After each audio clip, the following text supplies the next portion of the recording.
Ole Miss landed a major recruit over the weekend, but it isn't all good news going into fall camp. We will explain. This is the Locked On Ole Miss podcast.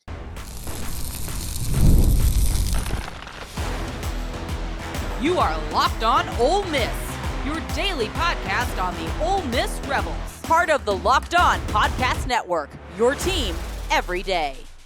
Welcome to the Locked On Ole Miss podcast, the most watched Ole Miss podcast around. I am your host, Steven Willis, a 10-year veteran member of the national media and a former Ole Miss staff member.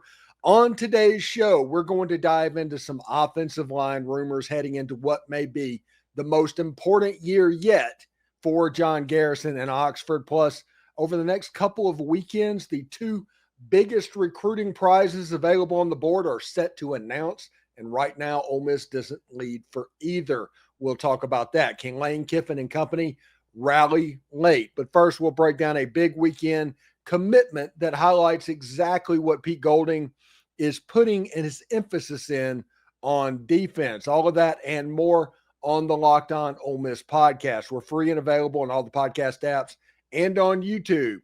Thanks for making Locked On Ole Miss your first listen every day, and a special hello to the everydayers who make the show what it is, and that is the most fun way to follow Ole Miss sports. So do us a favor, like the video, subscribe to the video, comment on the video. It costs absolutely nothing, but it keeps all of this free. And don't forget to check out a second listen on the network.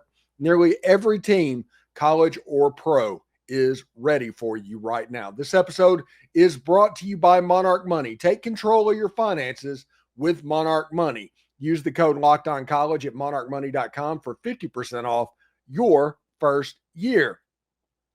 Ole Miss got a commitment over the weekend from a defensive back from Buford, Georgia, and College Park, Georgia. His name is Nassir McCoy. He goes by NASCAR as a nickname. He is a guy that was wanted by programs like Michigan, Georgia, Miami. His upside is through the roof. He is somebody that consistently made plays at the high school level, but consistency overall is going to be his task, so to speak, going into his college career. And this shows the emphasis that Pete Golding is putting on the safety position at Ole Miss. A year ago, Ole Miss signed Keon Young, who is inching up the depth chart, by the way, for potential playing time going into this season. A good fall camp, and he could legitimately make a move. You have Cortez Thomas from Holmes County High School. You have LaDarian Clardy from Pensacola, Florida. This year, you have Jet Goldsberry, the super athlete commit out of the state of Indiana. Craig Tutt from Murfreesboro, Tennessee. And now you have this player, NASCAR McCoy, is a safety out of College Park, Georgia. And there's some ancillary benefits to taking this commitment other than the fact that he's a really good football player. Another step, another involvement, another tentacle around the Buford High School program. That's not a bad thing, people. And if NASCAR McCoy comes in and can make plays, it'll be interesting. Now, he's listed as a safety, and he was recruited as a safety. He is somebody with elite ball skills. He has the ability to track the wide receiver and the football at the same time, and you have no idea how much of a difficult task that can be. His flashes are higher than most flashes you see on high school tape, but there is lulls in his highlights to where that does not belong in the first minute of the highlight. That is what NASCAR McCoy on his flash reel is bringing out. So why did Pete Golding pull him out? Why did Pete Golding offer him a scholarship? Why is Ole Miss so excited to land this player? That becomes the legit questions over this. And Pete Golding likely sees him as somebody that if they hit their ceiling, he becomes Mike Hilton. He's an alpha dog. He plays the safety. He's always around the football. If the ball's on the ground, he's seemingly the person that's picking it up. If the ball's in the air, he is consistently fighting for the interception on that. He is somebody that's an alpha dog coming to the college level. So if that translates, it is going to be a very good thing for Ole Miss at the high level. This is a lottery ticket, everybody. That is what this is. He's a really, really great player at the top level. If you can get him to create those flash moments, those top level moments on a consistent basis, you have yourself a superstar on your hands at Ole Miss. And with the way Pete Golding is recruiting the secondary, we mentioned Keon Young and LaDarian Clardy and Cortez Thomas. 2 Under Armour All-Americans from a year ago. This year with Jet Goldsberry. This year with Craig Tutt. This year with NASCAR McCoy. Looks pretty good. And don't forget about Andy Jaffe, who is getting there. We told you it was probably going to take a couple of years worth of development. He's another guy that was an extreme athlete ready to play at the back end of that defense. We told you not to be surprised about Andy Jaffe if he went to Wake Forest or something like that. He's the type player that in his junior year is a first-team all ACC type player. That development is happening at a pretty high level in Mississippi. I think in certain defenses, I think he's as high as second on the depth chart as we speak right now. Fall camp's important for that group. And Lane Kiffin and Pete Golding, they want to use high school to develop their defense. They do not want to count on the transfer portal. And you saw this with Pete Golding's recruiting over the last 3 years. He had the big defensive line group that was recruited in that included Cam Franklin and all the players from the state of Mississippi. A year ago, safety was absolutely covered. Cornerback, absolutely covered on the defensive back end of the defense. This year, Xavier Williams from the state of Florida at linebacker. And if another linebacker commits relatively soon, hint, hint, you can have a defense of high school players that are very, very good. So we will see what Pete Golding can do. I'm excited about this NASCAR commitment that has come on because his flash levels on his flash reel are above what you normally see. His ball skills are very good. My guy picked off a screen pass in his highlight video and took it to the house. You know who else did that by any chance? Do you get this?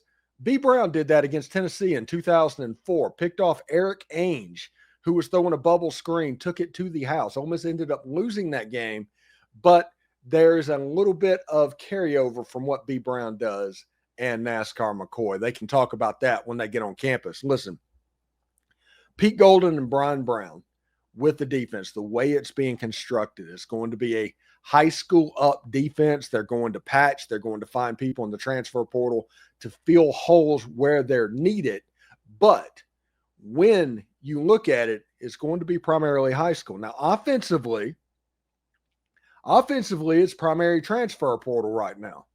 I mean, Austin Simmons was a high school player, but he was a very special level high school player, graduating 2 years early, already has his college degree, all of that.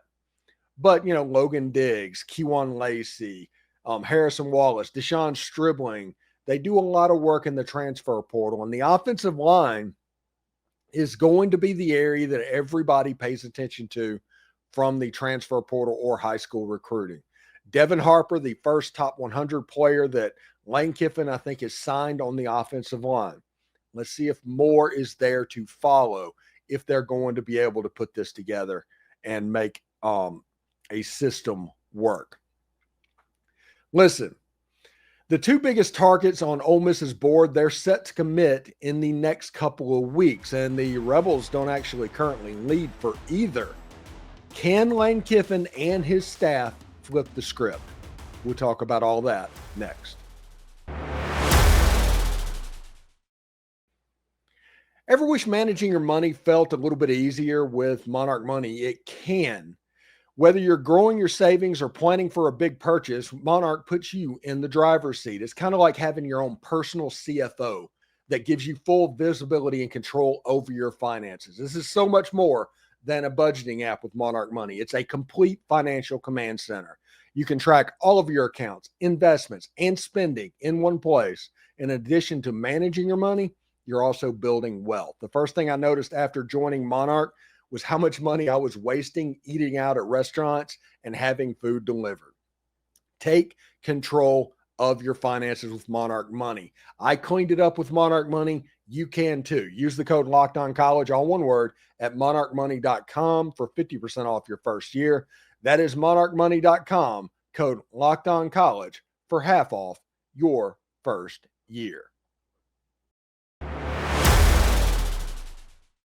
It isn't all sunshine and rainbows for Ole Miss in recruiting. They're doing quite well, but like I said, this next couple of weeks will determine the difference between a good class and a great class. A great class and an elite class. A lot of that is going to happen in the next couple of weeks if you believe the commitments, and it is all over for recruitment for those players. And the reason I bring that up is two players are set to commit. They are Deuce Geralds and Jase Mathews, two really good players for their prospective high schools that Ole Miss absolutely needs to have. They are the biggest gets potentially on Ole Miss's board. And if you look at Deuce Geralds, he's somebody that at the moment, 4-star on every single account. He's a top 200 player on every one. Top 40 in ESPN. He's 94 on the consensus. And if he was 2 inches taller, he'd be the top player in the country. Size kind of works against Deuce Geralds because of what's going on. I talked to the Florida football scout, Brian Smith, Locked On's very own recruiting expert, about Deuce Geralds, and he didn't know. It was a coin flip. I know that Brian is very high on Ole Miss and the players that are committed to the Rebels, but they just don't know about Deuce Geralds. And Deuce Geralds is a legacy. Devin Geralds, his dad, was the center for Jevin Sneed, rest his soul. Deuce Geralds coming to Ole Miss for the Georgia game. After that, every time the door was open, he was seemingly there. But Deuce Geralds took a ton of visits. Ohio State, Oregon, Michigan, USC, LSU's on the list as well. And Deuce Geralds is going to announce in the next week or so where he sits at the moment, who he's going to commit with to. And right now, Steve Wiltfong from Rivals, I think that's Rivals now. I have to apologize for that. Their recruit prediction machine and all that. Steve Wiltfong is putting Deuce Geralds as on Oregon commit watch. Now, Wiltfong also called Landon Duckworth to Ole Miss. He can be wrong. He can be very wrong. But when you look at this player in Oregon and Phil Knight and all the money that could be involved with his recruitment, it's interesting, to say the least. It is very interesting of where this player could end up. Deuce Geralds is a really good player. We watched him at the Under Armour All-American game. Brian Smith's biggest question for this player was how he stood up as a 3 technique in that game to pulling guards and stuff like that. Deuce Geralds has a chance to be a star no matter how he ends up. He is already an elite pass rusher. He was the MVP of the Polynesian Bowl. So this is an important player for Ole Miss and the University of Mississippi. This is a player that you have to land, honestly. This is a player that you need to get. I know people are going to say all the time, if it goes the other way, that, oh, he was not high on the board. They do. Basically, they move the goalpost almost instantly. But Deuce Geralds is a player that Ole Miss needs to land, should land. But I don't know at this point if they will land because the money of Phil Knight and all that is on the table. Ole Miss, if they get targeted in the collective space over the next couple of weeks, Deuce Geralds definitely would fit the bill of a player that the offer needs to be upped on. The same goes for a Jase Mathews. The same goes for a couple of top-end, top-level targets from the high school rank. And everybody's going to say, well, what about the executive order that President Trump signed a couple of days ago? What does that do? What does that solve? He says no more pay for play. That executive order was more of a PR stunt than anything else. A presidential executive order, they do not have the power to make laws in the United States. They only have the power to pull some levers from time to time, maybe put some pressure on things, something like that. They call it the bully pulpit for a reason, but he does not have the ability to make laws, which means as soon as it gets sued and goes to court, it's going to get overturned because that law has already been overturned, if that makes sense. So the collectives, it goes back to the fact that the collectives can do whatever they want to. A couple of days earlier, that was announced. The collectives need to make sure that they go after players like Deuce Geralds in an extremely hard way. Go after Jase Mathews.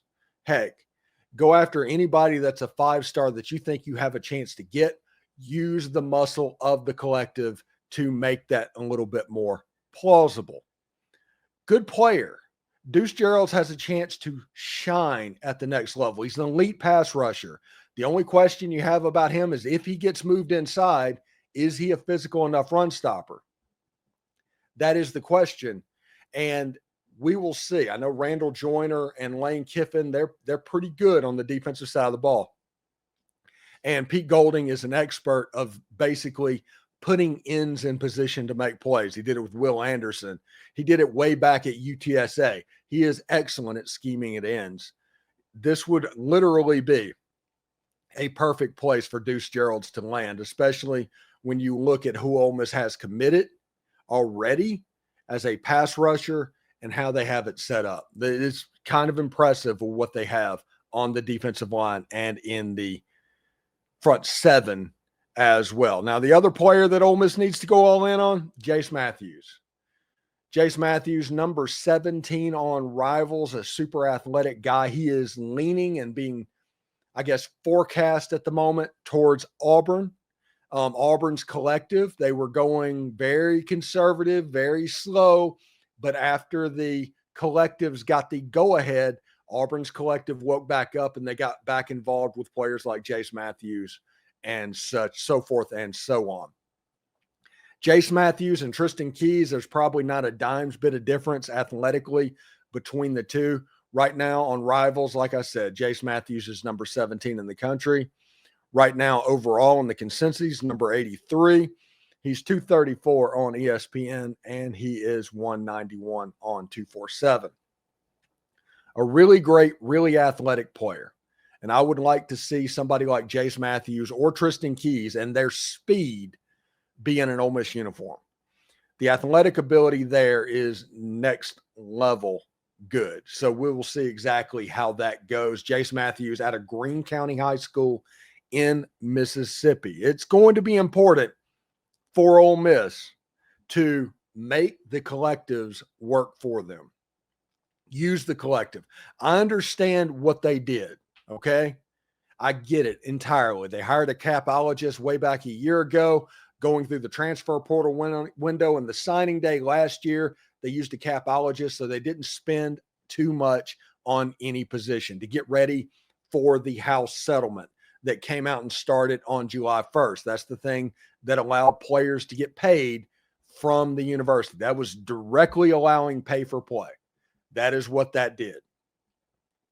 The collectives kind of went back to the background. They established marketing businesses to find genuine NIL jobs for college football players at Ole Miss to tack on top of the money. But 2 weeks or so after the House settlement, it all fell apart and collectives were allowed again. NIL Go was basically not necessarily scrapped, but the rules banning collectives went away because the collectives were going to sue and they were going to win. That's the way this works. You make rules against college athletes, you talk about it, but at the end of the day, they're going to sue and they're going to win. Ole Miss redistributing and resetting the collective for this class the last 6 months or so going on. Ole Miss can get back in the game with Deuce Geralds. Ole Miss can get back in the game with Jase Mathews. Ole Miss can get back in the game with all the players in the state of Mississippi that have been a failure so far this season. An absolute failure. They can get back in that through their collective and being a little bit less conservative because they can be because of the new rules that come out. They seemingly pass new rules or new rules are brought up every 2 or 3 weeks or so, it's going to take a while for the dust to settle. Everybody wants a magic bullet. That doesn't really exist on this one. Everybody's like, well, they should collectively bargain. Well, they need to be employees first. They need to unionize first. If they unionize, that means they get to strike from time to time. All of that stuff, there's a whole lot of stuff that have yet to be basically talked about and decided. So we'll see. Ole Miss needs to rally, though, in the state of Mississippi, and especially on those 2 players that I talked about here. And if they do that, it's the difference between a good class and a great class, or a great class and elite class, if you handle that recruiting. In our final segment, we dive into the pre-fall camp buzz surrounding the Ole Miss offensive line. There are some intriguing rumors that you need to hear coming up next.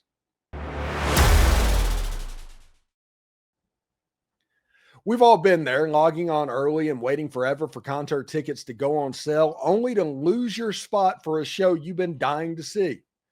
Live music should be about making memories, not dealing with stress ticket shopping. That is where GameTime comes in. GameTime makes getting concert tickets easier and faster than ever. Prices actually go down as it gets closer to showtime, and you can save up to 60% off with their killer last-minute deals. With GameTime, the price you see is the price you pay. No hidden fees. Worried about what happens if plans change? Well, the GameTime guarantee has your back with cancellation protection and more. So take the guesswork out of buying concert tickets with GameTime. Download the GameTime app, create an account, and use the code LOCKEDONCollege, all one word, for $20 off your first purchase. Terms apply. Again, create an account, redeem code LOCKEDONCOLLEGE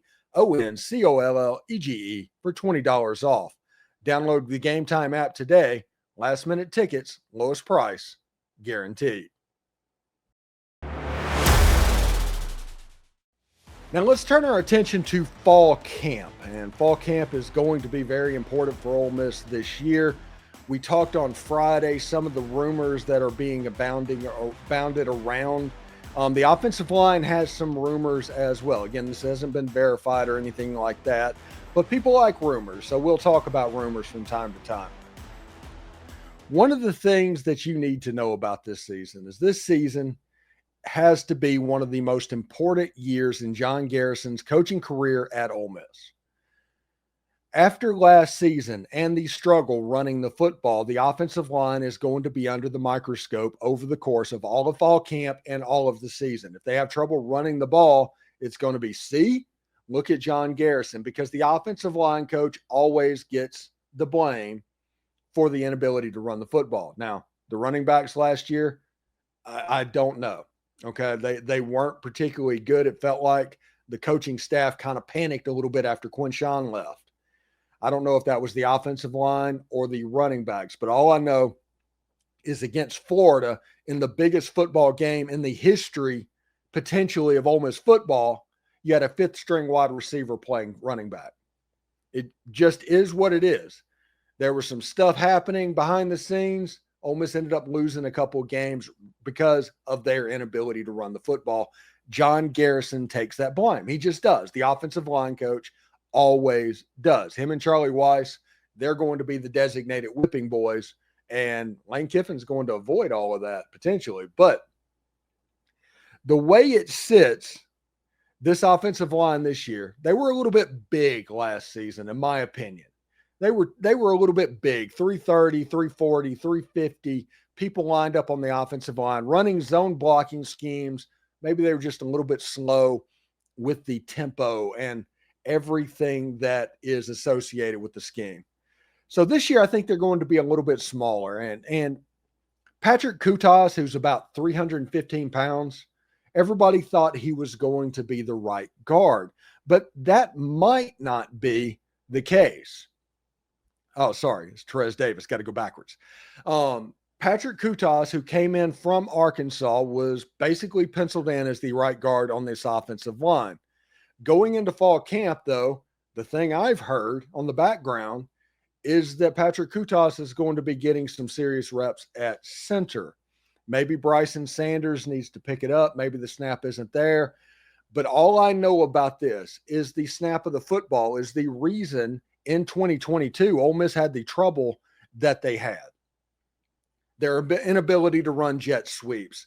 Everything was directly blamable on the center not having predictable snaps. So this is a big year for Patrick Kutas and Bryson Sanders, whoever wins that center position. Remember, when it comes to John Garrison, he is going to be very thoughtful picking out his spots for the offensive line. We've heard rumors of Devin Harper, the top 100 recruit, working out at tackle. And the tackles that they have right now, Diego Pounds and Jaden Williams, are probably likely the two best offensive linemen on the line.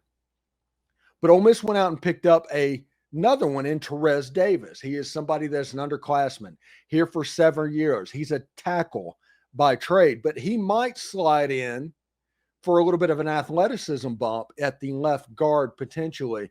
But Terez Davis is somebody that played a lot of football at tackle a year ago for the Maryland Terrapins, which means A, he's going to be around if he doesn't transfer, and B, he's probably a pretty good player starting as a true freshman. He's not the only true freshman that is kind of making a name. Delano Townsend, who is actually from somewhere in Michigan, came down to UAB, played and started as a true freshman, transferred out immediately when he realized he was kind of above that level. He's kind of penciled in. If Kutas ends up at center, Delano Townsend will end up at one of the guard positions. Listen, this offensive line, there's some pieces that they need, but there are also some pieces that they have. And it doesn't matter if it's at guard or at tackle, they can do it. Like Patrick Kutas can play any of the three positions in the interior. On the offensive line at tackle, you have two or three players that can absolutely play whatever role you need. Good players all around on the offensive line. And if you look at them, they're a little bit smaller. Go to Ole Miss's roster. The weights on the roster have been pulled off the front page. It's not a glitch because it's been there for several weeks at this point. If you go in there, the original weight that they have, not changed and all that, is still available. But if you look at the front page on the roster, the weights aren't there. That tells me that the defensive line, the offensive line, that they're getting at something. They're playing the game. They like to play, I don't know, Patriot games, so to speak, with what is going on and work behind the scenes. Lane Kiffin feels like he's doing a little bit of his own stuff. So thank you for making Locked On Ole Miss your go-to source for Ole Miss sports. We pride ourselves in offering the most comprehensive perspectives, which is why we are the front door of Ole Miss. If you don't believe me, Google Ole Miss Podcast. And anybody looking for Ole Miss Podcast is likely something that they would search. We're there about 80% of the time. So don't forget to subscribe, like, and comment on this video. It helps the show, and it is totally free. Your support means the world to us. For your second listen, check out the Portal Show. Brian Smith has the latest rumors, portal entries, and signings. Be the most informed fan on the rapid changes in the college football landscape. Find the Portal on YouTube or wherever you listen to podcasts. Hotty toddy, everybody. And remember, analytics is just the old English word that means bad football. We'll see you tomorrow.